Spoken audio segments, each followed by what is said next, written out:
I am the Tofu Golem. Please enjoy the video. In this video, I will explain how to change a Honda Pilot fog light bulb. First, gather your tools, including a flathead screwdriver and the correct replacement H11 bulbs. Always make sure your Honda Pilot is turned off and the engine has cooled down completely before you begin. This ensures your safety and prevents any accidental burns or electrical issues. We'll start by locating the fog light assembly, which is typically found behind the front bumper. To gain access, turn your steering wheel fully towards the side you're working on. This gives you more room to maneuver. Next, you'll need to remove a couple of plastic clips and one screw from the fender liner. A flathead screwdriver or a trim removal tool works best for the clips. Once those are out, gently pull back the fender liner.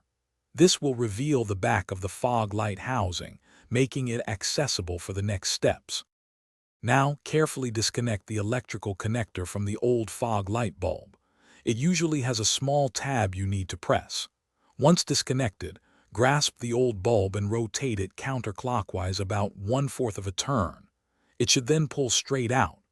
Take your new H11 bulb, being careful not to touch the glass with your bare hands, and insert it into the housing. Twist it clockwise until it locks securely into place. Finally, reconnect the electrical connector to your brand new bulb, ensuring it clicks firmly into place.